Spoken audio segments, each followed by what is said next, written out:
बिस्मिल्लाहिर्रहमानिर्रहीम अस्सलाम वालेकुम वरहमतुल्लाहि वबरकातुहू। अल्लाहुम्मा सल्लि अला मुहम्मद व आलि मुहम्मद रब्बि इश्रह ली सदरी वयस्सिर ली अमरी वहलुल उक़दतम मिन लिसानी यफ़क़हू क़ौली आमीन। ख़वातीन और हज़रात, आप देख रहे हैं कुतुब ऑनलाइन और मैं हूं बिलाल कुतुब। और आज के दिन आपकी कॉल्स के साथ कोई ऐसी आसानी पैदा करने की कोशिश की जाती है, तौफ़ीक अल्लाह अगर दे तो, जिसमें कि नसीहत भी करने के लिए हमारे साथ कोई शख्सियत होती है और वज़ाइफ देने के लिए भी। पीर अमीर अब्दुल कदीर अवान साहब, अस्सलामु अलैकुम।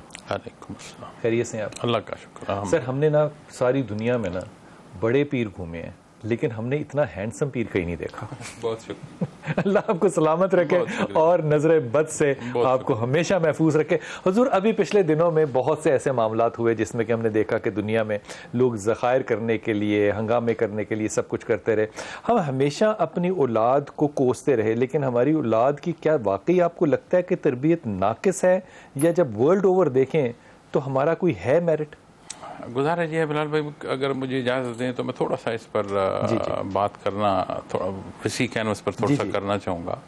मैं ग्लोबली सफ़र करता हूँ, डोमेस्टिक नेशनली भी पूरा सफ़र होता है, फिर ग्लोबली मेरा ट्रैवल होता है। आप यकीन माने कि बहुत बड़ा जो सवाल मुझसे किया जाता है वो औलाद के संभालने और उसकी तरबियत के हवाले से या उनके मसाइल के हवाले से बहुत बड़ा हिस्सा जो सवालात को होता है वो सिर्फ इस पर। बिल्कुल सच कह रहे हैं। नबी करीम सल्लल्लाहु अलैहि वसल्लम ने फरमाया कि औलाद बेहतरीन सदका जारिया है।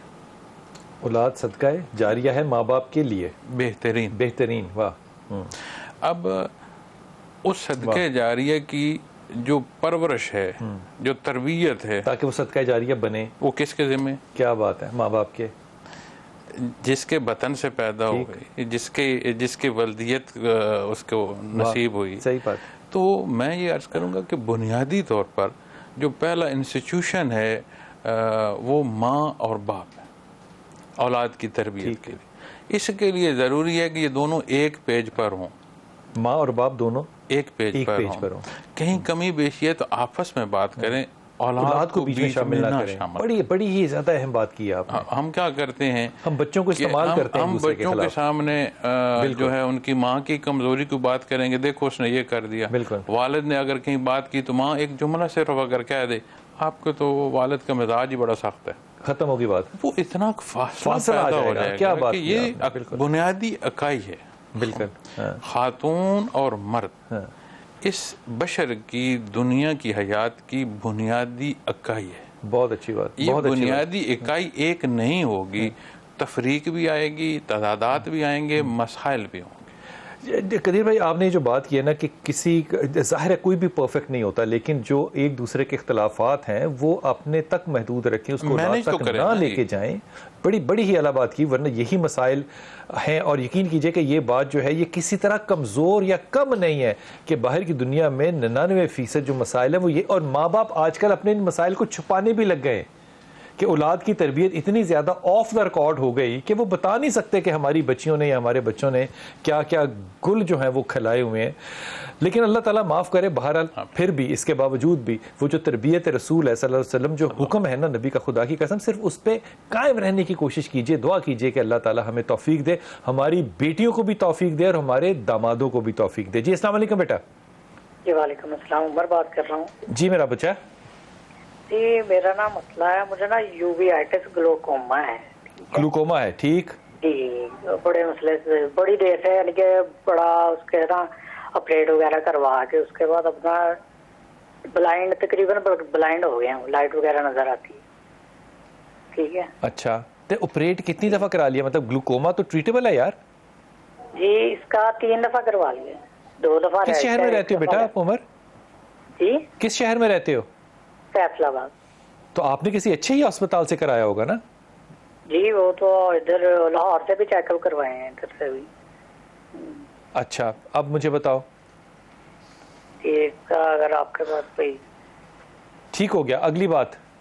जी अगली बात, ये और मेरे टांगों में दर्द वगैरह रहती है, चलने में। अब यानी कि बैठ के ना, जो ब्लाइंड होने की वजह से बैठ के ना उठने बैठने में प्रॉब्लम हो गई है, वो बड़ा मसला है उसमें। नमाज नहीं खड़े होकर पढ़ी जा सकती, बैठ के पढ़ता हूँ। कितनी उम्र है तुम्हारी बेटा? मेरी 24 हो तकरीबन। और ये ग्लूकोमा तुम्हें डायग्नोज किस उम्र में हुआ था? तकरीबन 9-10 साल की, 9-10 साल की है। तुम्हें पता है ग्लूकोमा क्या चीज होती है? ये काला मोतिया था जी, इसे हमारे तो मेंटल के साथ इसका हाँ, ये ग्लूकोमा जो है ये इसके लिए ड्रॉप्स डालते हैं पहले सबसे, जिसमें कि कुछ वो डाल रहे हैं, वो डाल रहे हैं। सर्जरी भी करा ली तुमने? जी।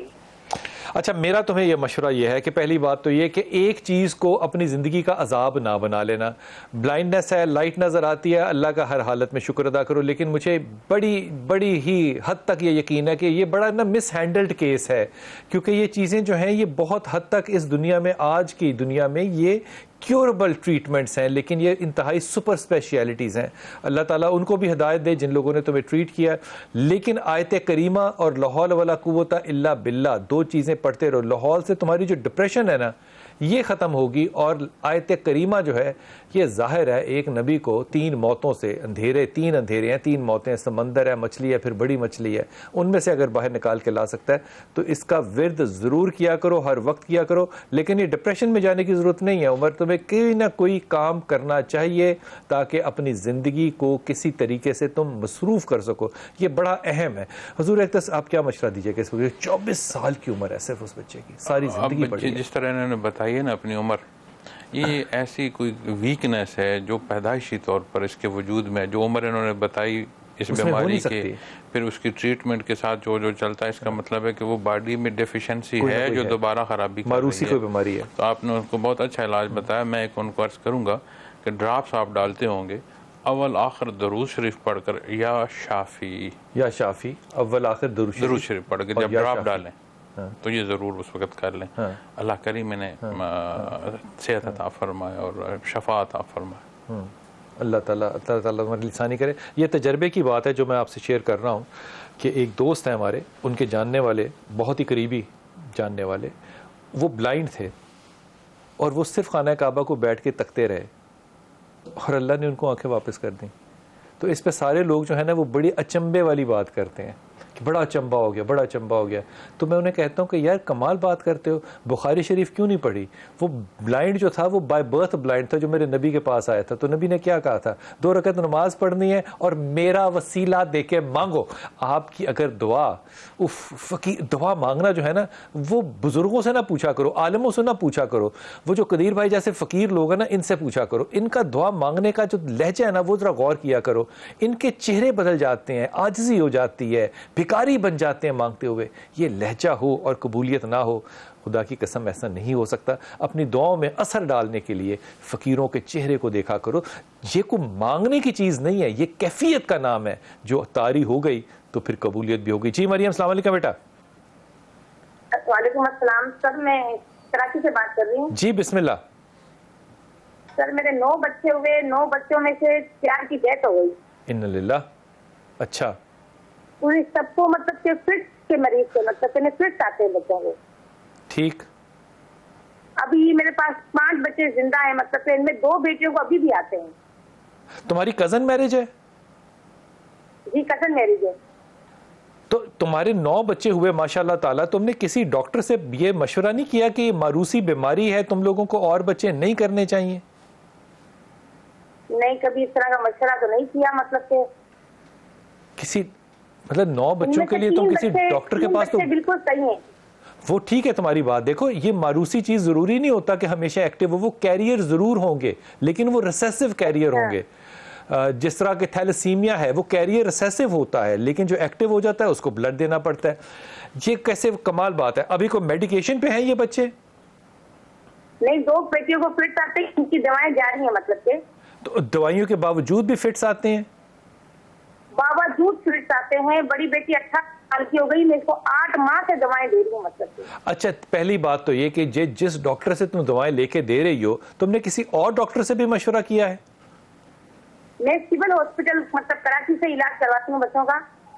तो सिर्फ सिविल अस्पताल तो नहीं है ना, वहाँ पे बड़ा अच्छा बारी साहब अस्पताल इंडस्ट्रियल आ रहे हैं, वहाँ भी चली जाओ। वहाँ पे बड़ा अच्छा अस्पताल आगा खान है, वहाँ भी चली जाओ। ओपीडीज बिल्कुल फ्री ऑफ कॉस्ट है। लेकिन एक मशवरा ले लो, क्योंकि ये जो फिट्स हैं ये बहुत हद तक कंट्रोलेबल होते हैं अगर मेडिकेशन की डोजेज प्रॉपर और मेडिकेशन का सॉल्ट प्रॉपर हो। अगर वो नहीं हो रहे तो खुदा के वास्ते थोड़ी सी ज़्यादा ज्यादा सा अमल कर लो। तुम्हें इंडस अस्पताल का पता है ना कहाँ पर है? जी इंडस हॉस्पिटल पता है मुझे। और वहां पे कोई पर्ची भी नहीं है, 100% फ्री है। अच्छा, वहां जाओ और एक दफा मशवरा लो। दूसरी बात ये और बच्चे नहीं करने, ये मारूसी है, ये हर बच्चे में आएगा। ये समझ में आती बात? अच्छा, अब अगली बात जो सबसे अहम है जो मैं तुम्हें कह रहा हूं, इन बच्चों में से किसी की शादी भी अपने खानदान में मत करना। अच्छा, ये समझ आई बात? हाँ, आगे ना कबीले में ना खानदान में, दूर करनी है शादी, ताकि ये और उनको भी कह देना अपने बच्चों को भी अलग करें कहीं शादी। जब कजन मैरिज के साथ ये मारूसी प्रॉब्लम हो जाए तो उसे कहते हैं जेनेटिकल डिसऑर्डर आ जाता है। इसमें cousin marriage has to stop, उसको रोकना पड़ता है क्योंकि वो दोनों तरफ से पार्टीज की तरफ से काम आ रहा है। आयत करीमा कहना बच्चों को कि बहुत ज्यादा पढ़ें, और अगर जिनको वो फिट्स आ रहे हैं उन बच्चियों से कहो कि वो अपने आप को गंदुम से आजाद कर लें। इससे फर्क पड़ेगा, बेहतर तो बहुत ज्यादा नहीं होगी लेकिन फर्क जरूर पड़ेगा। 100% व्हीट फ्री अपने आप को कर ले, इंशाल्लाह ताला फर्क पड़ेगा। जी अस्सलाम वालेकुम बेटा। अस्सलाम वालेकुम। वालेकुम सलाम। जी मेरी बेटी। हेलो बिलाल भाई, वो मैंने आपसे पूछना था अपनी बहन के बारे में। अच्छा बताओ बेटा। वो उनका नाम है सोनिया नजीर। सोनिया जी, उनका ना रिश्ता है, लड़के का नाम है आबिद नजर। वाह। और उनकी वालदा का नाम है हमीदा बीबी। अच्छा, ये पूछना था कि ये बेहतर रहेगा रिश्ता उनके लिए? अच्छा, आदिल के लिए बेहतर रहेगा कि सोनिया के लिए? सोनिया के लिए। अच्छा, आदिल के लिए बेहतर रहे ना रहे? आबिद है, आबिद ना। आबिद बेहतरीन आदमी है वो। आबिद शरीफ तरीन, ज़हीन, मेहनती, शाम को घर आने वाला, अच्छा बाप, अच्छा बेटा, ये सारी खूबियां हैं ना उसमें। जी। तो फिर भी पूछ रही हो? बस आप, क्योंकि आपने कहा था कि उसका जो भी रिश्ता है पहला तो मना मत कीजिएगा, तो इसलिए मैं आपसे पूछना चाह रही थी। देखो अल्लाह ताला करम करता है। सोनिया से कहना कि अल्लाह का शुक्र अदा करे और अच्छा रिश्ता है कबूल करे और अपने लहजे को और मजाज को काबू में रखे। अच्छे लड़के माशरे में वैसे मैं कम देखता हूँ लेकिन अच्छी लड़कियां भी कम देखता हूँ। रिश्ते ढूंढने हो तो बड़ा मुश्किल पेश आता है। अच्छे अच्छे रिश्ते तुम्हें मिले हैं, अल्लाह का शुक्र अदा करो और गो हेड विद दिस। अल्लाह ताला तुम्हें सलामती दे। हुजूर अक़दस जब तरबियत की बात करते हैं तो माँ बाप को एक ये ख्याल रखना है कि वो अपने मसाइल औलाद के सामने ना लेकर जाए। अगली बात क्या करें? औलाद को वक्त दें। हम पूरा जोर लगाते हैं जॉब चीजें लेने के लिए, कारोबार पर, और हमारा जवाब क्या होता है, इन्हीं के लिए कर रहे हैं, औलाद के लिए हम तो कर रहे हैं, इन्हीं की बेहतरी के लिए कर रहे हैं। अब उन्हीं की बेहतरी के लिए उन्हें छोड़कर जब हम खुद मार्केट में गए, कारोबार में गए, जॉब में गए, इनके लिए आया रखी होती है, तो होता क्या है कि गैप आ जाता है। बिल्कुल सही। वो जो गैप आता है, बच्चे जो कुछ सोचते हैं वो शेयर नहीं कर रहे होते। क्या बात है। अब वो जो ज़हनी फासला है वो वक़्त के साथ बढ़ता बढ़ता ज़ाहिरी तौर पर भी फासला ले आता है। जब हम बच्चों को टाइम देंगे, और इसकी एक निशानी बताऊंगा, मैं कोई बात को मुबहम नहीं करूंगा, आपसे बच्चा अपनी सोच शेयर करे, चाहे जाए कि वो कोई गलत बात सोच रहा हो, क्या बात है, तो आप उसको मैनेज कर सकेंगे। बच्चा, अच्छा ये बड़ी अहम बात आपने की, चाहे बच्चा गलत सोच रहा हो लेकिन आपसे शेयर करे, इतना ताल्लुक हो आपका बच्चों के साथ, ताल्लुक होना चाहिए। हाँ, इतना ताल्लुक आपका बच्चों का और आपका होना चाहिए कि अगर बज़ाहिर को गलत बात थी लेकिन उसने आपसे शेयर किया, मशवरा लेना चाहा, आप उसको फिर गाइड करके ले जा सकते। क्या बात है, कितनी मुख्तलिफ और कितनी अच्छी और कितनी मुख्तलिफ बात की, क्या बात है। अच्छा, अस्सलाम वालेकुम बेटा। वालेकुम सलाम सर, मैं तशरीफ बोल रहा हूँ हरीपुर से। जी मेरा बेटा। वालेकुम सलाम। हाजी, ये सवाल है कि हम कुरानी तलीमात छोड़कर दुनिया के असूल में खो जाते हैं। अच्छा। कोशिश के बावजूद राह मुस्तकीम से हट जाते हैं। अच्छा। क्या करें कि हम राह रास्त पर रहें? इसी टॉपिक से रिलेटेड है सर। अच्छा, आपकी कितनी तालीम है बताओ पहले अजहर? जी सर। आपकी कितनी तालीम है बेटा? मैं B.Com हूँ सर। माशाल्लाह ताला। अल्लाह ताला ने कुरान हकीम में कहीं M.Com करने से मना फरमाया आपको? नहीं सर। तो क्यों नहीं किया? सर बस वो कुछ मसाइल से छोड़ दिया। मसाइल थे। अच्छा। ये जो कोरोना वायरस की इतनी हवाएं निकली, तुम्हारे ख्याल में वैक्सीन जो है वो गोरों ने बनानी है कि मुसलमानों ने बनानी है? ये तो सर जिसने भी आज तक जितनी वैक्सीन है ना वो गोरों ने बनाई है। तीसरी बात, कुरान को दुनिया से तुमने जुदा कैसे समझ लिया? यही चीज है कि हम कुरानी तलमात को छोड़कर दुनिया के सूर में क्यों कहते हैं छोड़ दिया? कैसे छोड़ दिया यार हमने? जी, अब यही चीजें हैं कि हम जो नफ्सा नफ्सी के आलम में हो जाते हैं। कोई नफ्सा नफ्सी नहीं है। अल्लाह के रसूल ने और अल्लाह ने कहा झूठ ना बोलो।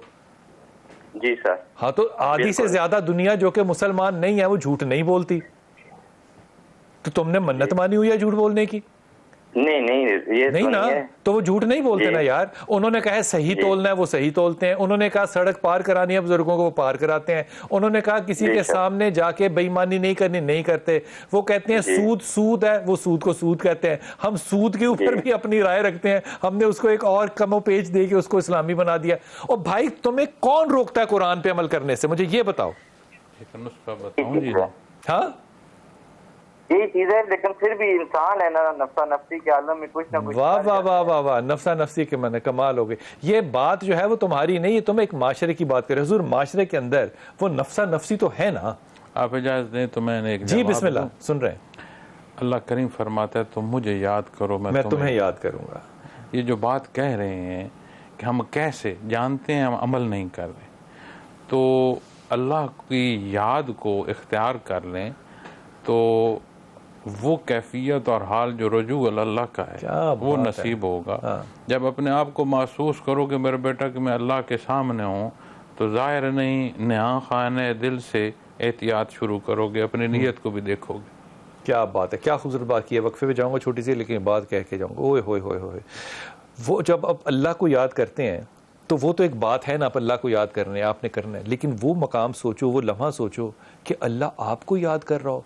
वो लम्हा जब आप पे उतरता है तो वो क्या कैफियत होती होगी। ये बात जो है ना, ये कदीर भाई से एक लंबे प्रोग्राम में इंशाल्लाह करूँगा और शायद इसका जवाब फिर मिल सके कि तारी जब ये लम्हा होता है फिर कैफियत कल्ब क्या होती है। वक्फा लीजिए, वापस आइए।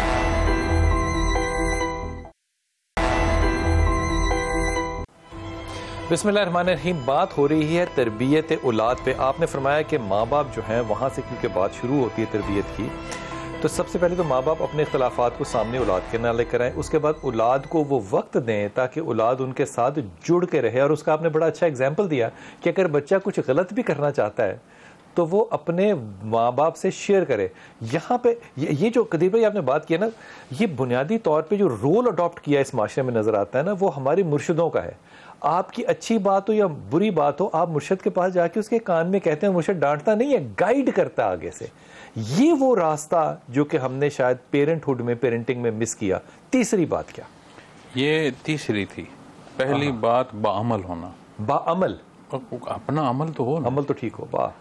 दूसरी बात है कि एक पेज पर होना, एक पेज पर हो। तीसरी बात है कि बच्चों के साथ वक्त गुजारें ताकि आप उनके ज़हनी हमांगी आपके साथ उनकी, ठीक ठीक, तो आप उनको अटेंड कर सकेंगे। ठीक, तो ये बच्चे ने बुरी बात भी करनी है तो आपसे, हाँ, आप उनके साथ वक्त देंगे ना जी। एक वक्त था बिलाल भाई, जो हमारा बचपना था, कोई बहुत पुरानी बात नहीं है, लेकिन इतना सडन चेंज आया है कि हमें अगर कह दिया जाता था ना कि बैठ जाओ, तो हमने सवाल नहीं करना था क्यों बैठ। आज ये जो ग्लोबल चेंज है, बच्चे रीजन चाहते हैं। अच्छा, हमने खुद ही तो उनको कहा है कि रीजन मांगा करो, नहीं खुद ही सिखाया। ग्लोबल चेंज एक ऐसी है ना जी, वक्त बदला, हालात बदले, इसमें रवैये बदले, मुआशरे की सूरत बदल गई।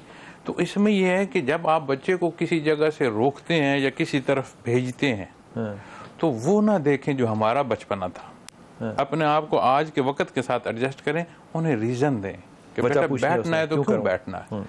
अब जब वो ऑन करके बैठेगा तो वो फिर पूरा वो अमल करेगा। जब पुश करेंगे और जिस वक्त उसके पास इख्तियार आएगा वो आपसे दूर हो जाएगा। ये जैसे कहते हैं ना, अब हमारा वेस्टर्न कल्चर है, उसमें मादी तरक्की है, लेकिन एक सारी तालीम के साथ एक बच्चे को वो चीज़ बताते हैं, इट्स योर लाइफ, ये तुम्हारी जिंदगी है, तुम जो चाहो करो, but with in the limits of law. हम बाअमल होंगे तो हम बच्चे को ये बताएंगे कि it's your life but with in the limits of Islam. वो फिर अपने हदूद अल्लाह के बीच में वो अपने ऊपर कोई ये नहीं महसूस करेगा कि मुझे कहीं किसी जंगले में बंद कर दिया गया है, फंसा दिया गया है। वो हुकूक व फराइज की जो तकसीम इस्लाम दे रहा है उसमें बढ़ेगा। ठीक होगी बात। हाँ। जो कि स्कूल का सिलेबस हो या ना हो, घर का सिलेबस जरूर होना चाहिए। स्कूल में कोई लॉ ऑफ लैंड तो नहीं पढ़ाया जाता, सही, जो साइंस है, आर्ट्स है, वो मज़ामीन पढ़ाया जाता है ना, लेकिन एक तरबियत का हिस्सा है कि with in the limits of law आप आज़ाद हैं। कदीर भाई, इसमें माँ बाप का खुद भी तो जानना बड़ा ज़रूरी है ना। यही कह रहा हूँ ना जी, मैंने बुनियादी तौर पर पहली बात की बामल। बामल कौन होगा? ठीक, उसको खुद इल्म हो, जो जानेगा। ठीक, बिल्कुल ठीक। इल्म अमल तक पहुंचाएगा ना, फिर अमल उनके लिए निशान मंजिल होगा जो बच्चे हैं। क्या खूबसूरत। फिर हम मांगी हमें एक पेज पर लाएगी और जो एक खूबसूरती है वो नजर आएगी घर की। क्या बात, एक गुलदस्ता बनेगा। क्या बात है जी। रिफत, अस्सलाम वालेकुम बेटा। अस्सलाम वालेकुम। वालेकुम सलाम। भाई काफी दिन से मैं जी बेटा। मेरी बेटी का मसला है। जी जी, हुक्म ये था। मेरी बेटी का नाम हिना बशीर है। क्या नाम है? और उम्र हिना बशीर। हिना बशीर। हाँ, अच्छा। और तारीख पैदाइश उसकी है 19 अप्रैल 1988। अच्छा, हुक्म। तो उसके रिश्ते बहुत ज्यादा है, लेकिन हर रिश्ते में रुकावट है। अब ये है कि उसकी फुफ्फो का रिश्ता 3 दफा वो आ गई है, बार बार पूछती भी है, लड़का भी अच्छा है, लेकिन मेरी बेटी नहीं मान रही। हाँ, तो फिर मसला तो ना हुआ कोई? हाँ, मसला क्या हुआ फिर? मसला ये है कि वो बेटी नहीं मान रही। वो एक लड़का है, वो उसके पीछे पड़ा हुआ। वो कह रही है कि वो ठीक है, लेकिन वो लड़का जुआ भी खेलता है, नंबर भी खेलता है, लेकिन इसके इल्म में नहीं है। ये बार बार उसी की तरफ रुझान करती है। उस बच्ची का क्या नाम है जो जिसमें इसका रुझान है? कि ये कहीं इसकी शादी हो ही नहीं सकती। मेरे बच्चे जिससे ये करना चाहती है हिना, उसका नाम क्या है? जुहेब। जुहेब। और जो दूसरा पुप्पो का रिश्ता है उसका नाम क्या है?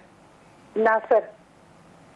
अच्छा, रिश्ते दोनों ठीक है। मेरा नहीं ख्याल कि जुहेब के बारे में आपकी राय बहुत ज्यादा कोई मुस्नद नहीं है कि वो ये करता है। जुहेब ऐसा नहीं है। आपको कैसे पता है कि वो ऐसा है? क्योंकि वो हमारे हमसाए में है और उसका मामू जो है वो नेशनल लेवल पे जुआ खेलता है और नंबर भी खेलता है। सरेआम नेशनल लेवल पे भी जुआ होता है? हाँ जी, यानी कि वो ज्यादा है ना, गैंग। अच्छा, कोई काउंसलर का जुआ होता होगा, कोई एमपीए का, फिर एमएनए का, फिर एक पीएम का जुआ होता होगा, ऐसा ही है? क्योंकि उसके पीछे हाथ है एमपीए का। किसका? एमपीए का। अच्छा, मैं तुम्हें एक बात मशवरा दे रहा हूँ, और ये मशवरा जो है ये सख्त है। तुम्हारी बेटी ने बाज आना ही नहीं है, उसने जहां चाहना है वहीं करना है। अब तुम इसमें क्या रास्ता इख्तियार करना चाहोगी? मैंने इस्तिखारा ये किया तो वो कह रहे हैं कि ये लड़का जो इसे तंग करेगा और जलील करेगा, लेकिन जो नासर है ना वो बहुत ठीक रखेगा। इस्तिखारे में कैसे आता है कि ये जलील करेगा इसको? पता नहीं, जिससे करवाया है उसने तो यही कहा। तो तुमने इस्तिखारा खुद क्यों नहीं किया? तुम माँ हो। मैं खुद भी करती हूँ, लेकिन वो सही नहीं आ रहा। कदीर भाई, क्या मशवरा देंगे? बेटी ने नहीं करनी वहां पे शादी जहाँ ये बात ये है जो हम थोड़ी देर पहले बात कर रहे थे ना, फासला है। अगर ये इकट्ठा वो एंगल होता रहने का तो ये ज़हनी हमांगी होती। यहाँ पे मैं जो सजेस्ट इन्हें करूँगा जी, वो ये करूँगा कि ये वालिद बेटी माँ बैठे, बजाय इसके कि जिद करें और बजाय इसके कि वो जो बच्ची इनकी है वो अपनी ख्वाहिशात को मोहब्बत करे, बैठें रियलिटी देखें, रियलिटी को देखें, डिस्कस करें। वो जितना ये उसको पुश कर रहे हैं वो उतनी जिद में उस तरफ जा रही। बिल्कुल ठीक। वो रियलिटी को नहीं देख रही, वो अपनी जो उसका अपना एक फैसला है वो उसको उसने पकड़ा हुआ है। तो मैं तो गैब नहीं जानता कि मैं कहूँ कौन वो बेहतर है या वो बेहतर है, लेकिन मैंने ये कहूँगा कि बैठ कर तीनों, बेटी, वालिद और ये पुश ना करें कि इन्हें क्या पसंद है। वालिद अगर कहे कि मेरी बहन के घर से रिश्ता है, वो सिर्फ इस वजह से पुश कर रहा हो, माँ सिर्फ अगर इस वजह से पुश कर रही हो कि ये इसकी ख्वाहिश थी तो ये दुरुस्त नहीं है, उधर होना चाहिए, तो चाहिए एक दफा बैठकर फैसला करें। आप लोगों ने कभी बैठ के फैसला किया मेरे बच्चे? हाँ जी, किया है। तो क्या कहती है बेटी? लेकिन वो मानती नहीं है। अच्छा, ये मुझे बताओ, शोएब ने रिश्ता भिजवाया है फॉर्मली? हाँ, पहले एक दफा भिजवाया था, लेकिन वो इसके अब्बू ने मना कर दिया था। कहते हम नहीं, क्योंकि वो शुरू से जानते हैं, गांव में रहते हैं, उन्हें पता है कि ये जुए से बाज नहीं आएंगे। हाँ। लेकिन हमारा घर आना जो मजहबी है, हम नहीं चाहते कि वो। बेटी की उम्र कितनी है? ये जुएबाज के हाथों में रहे। उम्र कितनी बेटी की? बेटी की उम्र 33 साल हो गई। देखो, अब तुम खुद फैसला कर लो। बेटी ने अगले 2 साल भी और नहीं मानना, फिर उसकी रिप्रोडक्टिव एज खत्म हो जाती है, फिर तुम अपनी जिद में या उसकी जिद में एक इंतहाई बड़ी नाकामी को सर पे ले लोगे। बहुत अच्छी बात की है कदीर भाई ने कि आप लोग बैठ के तस्फिया करें, ये जो फासले दिलों के हैं इनको ख़त्म करें। लेकिन बेटी ने तुम्हारी, मैं तुम्हें बता रहा हूँ, अपनी जिद को छोड़ना नहीं है। फैसला सिर्फ ये होगा कि जिद किसकी चलेगी, आप लोगों की या हिना की। उसने जिद से बाज आना कोई नहीं है। बैठो, तसल्ली से बात करो। जी, अस्सलाम वालेकुम मरियम। वालेकुम अस्सलाम। जी मेरा बेटा। मुझे भाई अब्दुल कदीर से बात कर जी सुन रहे हैं, बिस्मिल्लाह। अस्सलाम वालेकुम हज़रत जी। वालेकुम सलाम। कैसे हैं आप? अल्लाह का एहसान, फरमाएं। हज़रत जी सबसे पहले तो आपसे ये दुआ करवानी है कि अल्लाह ताला हम सबको, पूरी फैमिली, मेरे शौहर, हम सबको ज़ाकिरीन में शामिल फरमाए। आमीन। हज़रत जी बस ऐसे मैं फर्स्ट टाइम किसी कॉलर से बात कर रही हूँ आपसे। अल्लाह करीम आपको खुश रखे, हम सबको इस्तकामत फिद दीन अता फरमाए। बस मेरी पूरी फैमिली के लिए दुआ कीजिएगा कि अल्लाह ताला अपने खास बंदों में, बेटा अल्लाह करीम में मेरे हम सबको शामिल फरमाए। मेरा बेटा अल्लाह करीम हम सबको इस्तकामत फिद दीन अता फरमाए, चूँकि दारुल अमल है। जैसे आप इम्तिहान में हैं वैसे मैं भी यहाँ जो ज़िंदगी अपनी बसर कर रहा हूँ, जो लम्हात गुजार रहा हूँ इम्तिहान गाह में। तो जो थोड़ी देर पहले एक अजीज़ ने बात की थी कि हम अपने आप को बामल कैसे करें, तो नबी करीम सल्लल्लाहु अलैहि वसल्लम का फरमान है जो इन्नमल आमालु बिन्नियात, हम बचपन से ये हदीस शरीफ सुनते आ रहे हैं और पढ़ा रहे हैं, अपने बच्चों को बता रहे हैं। अल्लाह की याद बड़ा बेहतरीन नुस्खा है मेरा बेटा।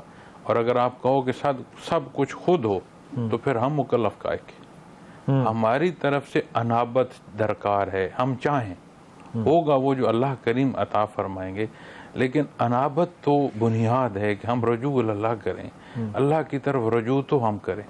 तो आप जब अल्लाह को याद करते हैं मेरा बेटा, तो आप अपने हिस्से का काम कर रहे हैं।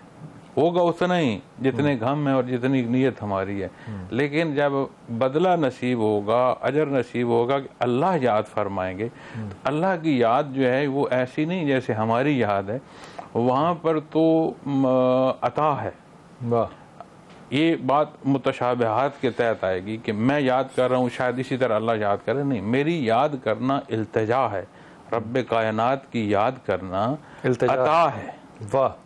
तो जब वहाँ से अता आएगी तो उसकी शान के मुताबिक आएगी। आए हाय। तो ऐसा नहीं हो सकता कि उसकी अता हो और फिर कोई बेकरार में गुम हो जाए, हो नहीं सकता। क्या बात है, क्या बात है। ये जो गुफ्तगू फरमाई है हज़रत साहब ने, इसमें जो हासिल गुफ्तगू है ना जो मेरे लिए है, वो सिर्फ ये है कि जब कोई शख्स हज़रत साहब के पास आए और उसका दिल गुदाज हो जाए, तो मेरे नबी का इस पे कौल है कि अल्लाह के चाहने वालों और अल्लाह की याद करने वालों के पास अपनी औलाद को ज़रूर भेजा करो, उनकी महफ़िलों में बिठाया करो। अल्लाह करे कि ये हिस्सा जो है ज़िंदगी का, कदीर भाई का, ये हमेशा सलामत रहे और इसी तरह दिल लोगों के गुदाज करते रहें। ये आमीन सुम्मा आमीन या रब्बुल आलमीन। जी साहब अस्सलाम वालेकुम बेटा। हेलो अस्सलाम वालेकुम। वालेकुम अस्सलाम। अंकल मैं सबा बात कर रही हूँ मुल्तान से। जी मेरा पुत्र। अंकल मैंने अपने भाई के बारे में पूछना था। भाई के लिए एक रिश्ता आया है, लड़की का नाम रबिया है और उसकी वालिदा का नाम जमीला। अच्छा, और भाई का नाम? और भाई का नाम काशिफ है और मेरी अम्मी का नाम फरजाना है। तो इनकी रिश्तेदारी कैसी रहेगी? और जब से इधर रिश्तेदारी हो रही है तो बहुत ज्यादा परेशानियां हो रही हैं इधर घर में हमारे ना। अच्छा, तो मैं पहली बात तो ये देखो, ये बात जो है ना ये बड़ी मुश्किल होती है इस पे राय देनी, क्योंकि जाहिर है कि सब कहेंगे कि जनाब इस पे आप कैसे कर सकते हैं, ये कैसे हो सकता है। ये मैं दुआ गो हूँ कि ये रिश्ते में अल्लाह ताला बरकत डाले, अल्लाह जो चाहे कर सकता है। लेकिन तुम्हारा भाई इस रिश्ते में इंतहाई नाखुश होगा, पहली बात तो ये। दोनों सासें जो हैं ये आपस में इन दोनों को जिंदा रहने नहीं देंगी, तीसरी बात ये। चौथी बात ये कि इस शादी के अंदर तुम्हारा भाई बीवी होगा और तुम्हारी भाभी शौहर होगा। अब इन बातों को कबूल करते हुए अगर इस रिश्ते में आगे जाना चाहो तो जरूर जाओ, लेकिन अगर खुशियां देखने के लिए और सुकून कल्ब के लिए जाना चाहते हो तो कम अज कम मुझे इस चीज में कोई ऐसी चीज दिखाई नहीं देती। अल्लाह कर सकता है जो वो चाहे, लेकिन ये मेरी राय जो है ये सिर्फ एक इल्मी राय है। एक छोटा सा वक्फा वापस आते हैं।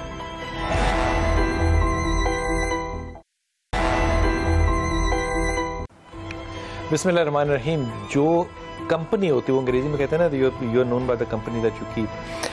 तो अल्लाह ताला के रसूल ने भी कहा सल्लल्लाहु अलैहि वसल्लम ने, और इस पे बड़े बड़े जय्यद रावी हैं इसके ऊपर, कि आप जब अपनी औलाद को बिठाएं तो किसी अच्छी महफ़िलों में बिठाया करें। ये बड़ी इबादत और बड़ी तरबियत वाली बात है। मैं इस बात को इसलिए कहना चाहता हूँ कि हज़रत साहब ने आज ये किताब दी है जो कि वज़ाइफ़ की किताब है, इसके अंदर वज़ाइफ़ लिखे हुए हैं।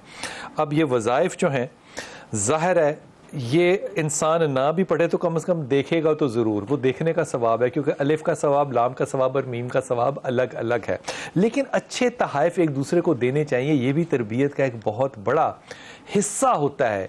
और आप उससे एक आजिज़ी का तो क़याम करते हैं, लेकिन एक मेरे ख्याल में तरबियत गाह का ये भी एक बड़ा हिस्सा है। हज़रत, ये ऐसा नहीं कि हमें जो तहाइफ देने चाहिए, जैसे वज़ाइफ हैं आपने अनायत फरमाए, हम दुनिया में तहाइफ देते हुए भी माल की कदर ज़्यादा करते हैं और उस चीज़ की कदर कम करते हैं जो कि आखिरत तक लेके जाएगी।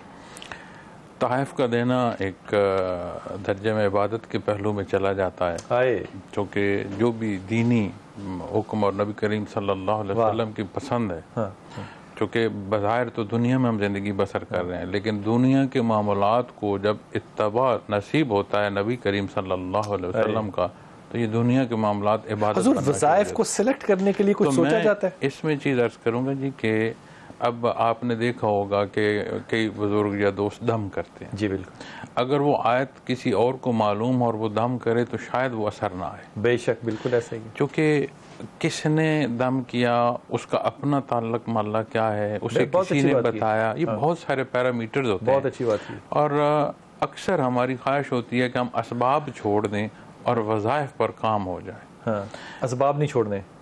दुनिया सबब से है। सबब का इख्तियार करना दीनी हुक्म है, सुन्नत है। नबी करीम सल्लल्लाहु अलैहि वसल्लम, आपकी दुआ, आप क्या इस बारे में कह सकते हैं? कोई लफ्ज़ है कि आप अल्लाह के हुज़ूर दुआ गो और इस पर कोई लिखी जा सके, कोई बात बोली जा सके, माँ सिवाय कलाम में ज़ाती को इरशाद फरमा, और कोई है जो इस पर बात कर सके इस कैफियत और इस हाल पर? तौबा तौबा। आप मदीना मुनव्वरा में तशरीफ फरमा और जलवा अफरोज होते हुए दुआ फरमा सकते थे। आपने अरीश बदर में पहुँच कर फिर गिड़गिड़ाए अल्लाह के हुज़ूर, तो क्या है 313 क्या हैसियत? तो वो जो सबब है वो कुल्ली तौर पर इख्तियार किया। अब बदन ढांपने को पूरा कपड़ा नहीं, किसी के पास आधा है, किसी के पास पूरा, बमुश्किल 70 ढांप पर आ जाए, हथियार नहीं है, लेकिन जो है सबब पूरा फरमा। फिर अरीश बदर में इतनी दुआ की कि हज़रत सिद्दीक़ अकबर रज़ियल्लाहु ताला अन्हु ने अर्ज की, मिन्नत की, या रसूल अल्लाह बस बस बस बस करें, अल्लाह कबूल करे। क्या बात है। तो हमें जो वज़ाइफ है इनको सबब की जगह पर लाना, ये ज़ाहिरी दुनिया में दुरुस्त नहीं है। क्या बात। असबाब हैं, यहाँ सबब इख्तियार करने चाहिए। फिर ये दुआ है। फिर इसमें एक और नुक्ता करूँ, हम दुआ को हुक्म के दर्जे में समझते हैं। दुआ इल्तिजा होती है, इल्तिजा है, हुक्म नहीं होता। हुक्म अल्लाह का है। आप वजीफा कर रहे हैं, वजीफा क्या है? आप हुक्म दे रहे हैं रब्बे कायनात को। इन्ना लिल्लाह, नहीं इल्तिजा हो रही है। तो जब आप मुतरिज होंगे कि ऐसा क्यों नहीं हुआ, उसका मतलब क्या है? मेरे हुक्म को क्यों नहीं माना गया? तो सबब इख्तियार करें। और ये दुआ तावीज़ है। मतलब ये जो गिला है ये बनता नहीं है कि जी मैं 2 साल से दुआ कर रहा हूं। जहालत है। आपने तो किसे खत्म कर दिया। ये जहालत है, जहालत है। अल्लाह के हुज़ूर को गुस्ताख किया, आप उसे और क्या नाम दें? क्या बात है, बहुत अच्छी बात, बहुत ही ज़्यादा अच्छी बात, बहुत ही ज़्यादा अच्छी बात। और ये जो हज़रत फरमा रहे हैं जंग इस गज़वा में, हज़रत अबू बकर सिद्दीक़ कहते हैं कि रसूल पाक सल्लल्लाहु अलैहि वसल्लम के हाथ इतने ऊंचे थे कि मैं उनकी बगलों की सफ़ेदी को देख रहा था और वो इस तरह हिचकियाँ लेकर रो रहे थे कि मैंने उनको पीछे से, कंधों के पीछे से कहा कि या रसूल अल्लाह बस, अब बस कर दीजिए, अल्लाह ने सुन ली। आपको नहीं था कि अल्लाह ने सुन ली, लेकिन आपको अपने नबी की उस इल्तिजा पे यकीन था कि अल्लाह ने सुन ली, और अल्लाह ने वाकई सुन ली। जी शाजिया बेटा। अस्सलाम वालेकुम। वालेकुम सलाम। बिलाल भाई, मैंने आपसे पूछना है, मेरी 2 बेटियां हैं। माशाल्लाह। तो बड़ी बेटी की मैंने शादी 7 साल हो गया की है। अच्छा। उसको कुछ मसाइल है उसके साथ कि उसकी एक तो औलाद नहीं हुई अभी तक। अच्छा। और दूसरा उसके फाइनेंशियली तौर पे भी मियाँ का कोई काम नहीं है। बेटी का नाम क्या और दामाद का नाम क्या बेटा? ज़ैनब नाम है बेटी का और दामाद का अहमद। तो आपने ज़ैनब ने अपने मेडिकल टेस्ट करवा लिए सारे? जी टेस्ट करवा लिए, कोई खास दोनों का मसला नहीं है। नहीं, ये ऐसी नहीं बात करो कि खास मसला नहीं है। मसला तो है बेटा, ये नहीं बात करो। ट्रीटमेंट तो उनको लेनी पड़ेगी और इंटेंसिव ट्रीटमेंट लेनी पड़ेगी। कितनी उम्र है दोनों की? कितने अरसा हो गए शादी को?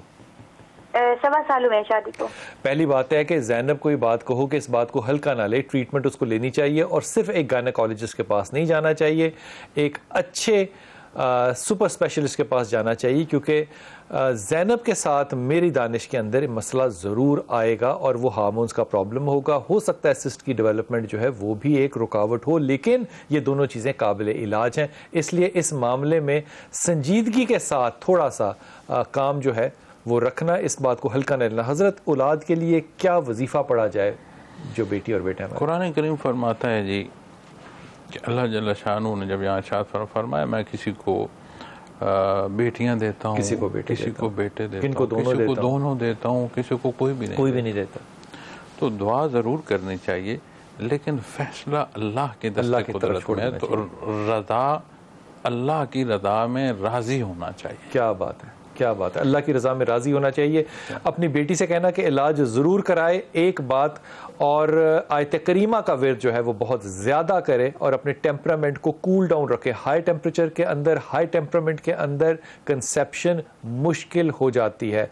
ज़ैनब को कहना कि पहले हर महीने की पहली जुमे को हमारे साथ गायनेकोलॉजिस्ट होती हैं, आप चाहें तो हम भी कॉल कर सकते हैं, आप चाहें तो आप भी कॉल कर सकते हैं। जी हमजा, अस्सलाम वालेकुम। की दुआ में भी है जी वालेकुम अस्सलाम। बिलाल भाई खैरियत से? आप जी, अल्लाह का शुक्र, अल्लाह का शुक्र मेरा पुत्र।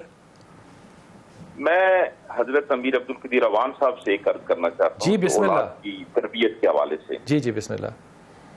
इस वक्त औलाद के जो दिल में है ना वालिदैन की, वो कदर नहीं है जो पहले हुआ करती थी। अच्छा, इसमें फी जमाना माहौल ऐसा बन गया है या वालिदैन की तरबियत में फर्क है? यार पहले मैं इनसे सवाल करने से पहले आपके साथ अपना दिल शेयर कर लूं अमजद। जी बिल्कुल करें। मैं कदीर भाई के वालिद को 3 दफा मिला हूं सारी जिंदगी में। जी माशाल्लाह, बड़ी। और जब मुझे पता चला कि इनका इंतकाल हो गया, खुदा की कसम मैं तुम्हें यकीन से कह रहा हूँ, ये नहीं इतना रोए होंगे जितना मैं रोया था। बिल्कुल बिल्कुल, वो बहुत बड़ी हस्ती थी यार। मैं 3 दफा जिंदगी में मिला हूँ और मैं उसको बहुत ज्यादा बाप की हैसियत से, अपने रूहानी बाप के तौर पे समझता हूँ। और ये ताल्लुक जो है ये उन्होंने मुझे दिया है, ये मैंने नहीं दिया, ये उन्होंने मुझे दिया है। बाकी वो बड़े उनकी शफकत है, उनके लफ्ज हैं, उनका किरदार होगा, अल्लाह की रहमत होगी, मुझे नहीं पता क्या है। लेकिन वो गैप जो है, मैं जब भी मिलता हूँ कदीर भाई से, मैं इनके वालिद का बहाने से जिक्र करता हूँ क्योंकि वो मुझे याद रहते हैं। तो ये ताल्लुक तो मेरी जिम्मेदारी है ना कि मैं अपनी औलाद के साथ बनाऊं। अगर एक मुर्शद का हो सकता है कि मुरीद के साथ, तो यार एक बाप का अपने बेटे के साथ क्यों नहीं होता? सुनना, गौर से सुनना। अब मैं मुर्शद से पूछ रहा हूँ सर। और एक और अर्ज भी है। जी जी बिस्मिल्लाह। कि एक सवाल इसके अलावा मेरा हजरत से हो सकता है अभी? जी जी बिस्मिल्लाह, बिस्मिल्लाह कीजिए। अच्छा, ये सवाल जो है वो ये है, जैसे आप अभी ताइफ की बात कर रहे थे ना? जी जी। तो हजरत के पास जो मेरे इल्म में है कि जो कैफियत कल्बी हैं, हाँ, उसके लिए हजरत के पास हाजिर हुआ जा सकता है, और इसका तरीका बता दें, और शराइत क्या होनी चाहिए कि बंदा किन शराइत के साथ हाजिर हो? वो बस पे जाना चाहिए, अपनी प्राइवेट गाड़ी पे ना जाए। अबे यार यकीन कमाल बात करते हो यार, कमाल बात करते हो। और भाई सिर्फ जाना है वहां पे, मैं नहीं इनसे पूछ रहा क्या शराइत है, बस वहां पे जाना है, अल्लाह से दुआ करनी है कि मुर्शद जो है वो मेरी बैत ले ले और मुझे बताए कि वजीफा क्या करना है। जो भी जाता है हमने वहां उसको फैज पाते ही देखा है। ये हमारी अपनी स्टैटिस्टिक्स है, क्योंकि हम तो एक सेकुलर माइंड के साथ जाते हैं, वहां पे फैज मिलता है। यार अल्लाह से दुआ करो कि अल्लाह जाने की तौफीक अता करे। हजरत आप जो चाहे कहें। नबी करीम सल्लल्लाहु अलैहि वसल्लम का फरमान है कि खैरुल कुरून करनी सुम्मल लज़ीना यलूनहुम सुम्मल लज़ीना। अब जो वक़्त ज़माना मुबारक से दूर होगा, एहतियात आएगी। आए क्या आपने बात कर दी, जो वक्त मेरे नबी से दूर होगा। एक वलीउल्लाह रोटी बेचते थे, हाँ। तो वो फरमाया करते थे कि बासी 2 की और ताज़ी 1 की। बासी 2 रुपए की और ताज़ी 1 रुपए की। अच्छा। वो आवाज़ जो बुलंद करते थे ना, हाँ। बासी 2 की ताज़ी 1 की। तो किसी ने अर्ज़ की हजरत उलट फरमा रहे हैं, ताज़ी 2 की फरमाएं और बासी 1 की फरमाएं। तो उन्होंने फरमाया नहीं मियाँ तुझे समझ नहीं है, एक वक्त करीब है ये बासी रोटी नबी करीम सल्लल्लाहु अलैहि वसल्लम। हाय हाय हाय हाय हाय हाय हाय हाय, ये कीमती ये है। उफ, ये नबी के करीब का है। आपके वक्त मुबारक करीब है नबी से, एक वक्त करीब है। कोई ना खरीदे मैं खुद खा लूंगा, कीमती ये। अब जब एहतियात आती है तो एहतियात मुआशरे में किसी एक कोने में नहीं आती। इनेतात चारों कोनों पूरे मुआशरे में आता है। इलाज क्या है? क्या है? ये जो बेदीनी फैल रही है इसका तदारुक ज़रूरत है। चूँकि क़यामत के हवाले से जब फरमाया जाता है तो ला तक़ूमु साअत हत्ता ला युक़ाल फ़िल अर्ज़ अल्लाह अल्लाह औ कमा क़ाल मुहम्मदुर रसूलुल्लाह सल्लल्लाहु अलैहि वसल्लम। आखिरी अल्लाह अल्लाह करने वाला जब उठेगा तो क़यामत कायम होगी। इसका मतलब है कि नूर ईमान का मुतसिल और ये तसलसल होना बड़ा ज़रूरी है। आलम आबो गिल की सलामती की ज़मानत है। क्या बात है। तो मुराद जहाँ हम इम्तिहान में हैं वो हिस्सा जो इम्तिहान है वो भी मौजूद होगा, यानी हक भी मौजूद होगा। तो इलाज जो है वो बाअमल होना है। क्या बात है, क्या बात है, क्या बात है। अपनी ईमानदारी से बताइए, आप कब से जानते हैं कदीर भाई को? क्या खूबसूरत जुमला निका, बासी दो दी ते ताज़ा एक दी। ओए होए होए होए होए होए होए। एक जुमला काफ़ी होता है मुर्शिद, वैसे सारी जिंदगी के लिए नशा आ जाता है। ऐसे ऐसे क्या बात है, क्या बात है। जितनी कुर्बत नबी पाक के पास होगी उतनी ही अजमत होगी। वो तमाम दोस्त, वो तमाम बहन भाई हमारे जो कि अपनी राय रखते हैं उन लोगों पे जो कि मेरे रसूल के करीब हैं, उनसे इल्तिजा है, बल्कि उनके लिए दुआ है कि अल्लाह ताला उनको हदायत और शफा अता फरमाए। जो मेरे नबी के करीब है उसकी अजमत कितनी आला है। क्या बात है। यही फ़र्क होता है एक मुफ्ती के पास और एक बाबे के पास बैठने का। बाबा तो एक नाम होता है ना इनका, एक बाबा एक नाम होता है। ये फ़र्क है। वो शरीयत के असूल तो मैंने कभी इनके यहाँ भी टूटते हुए नहीं देखे, बल्कि बड़ी पाबंदी से कहते हैं कि वो पाबंदी के साथ वो सब करने हैं। वो नमाज रोज़े से कोई नहीं रोकता, पाबंदी से कहते हैं, रखते हैं सारे। लेकिन वो जो एक्स्ट्रा जो आपको आपके तोस्त के ऊपर जैम और मक्खन मिलता है ना, वो ये गुफ्तगू है जो कि आम फहम अवामी और दिल में गुदाज कर देने वाली कैफियत पैदा करती है। यकीन कीजिए इन बातों के बाद ना कैफियत नहीं होती कि कोई और जिक्र और कोई और बात की जाए। फिर सिर्फ ये दुआ हो सकती है कि अल्लाह ताला तो हमारे अमाल को कबूल फरमा। इंशाअल्लाह मुलाकात होगी। अस्सलाम वालेकुम व रहमतुल्लाहि व बरकातुहू।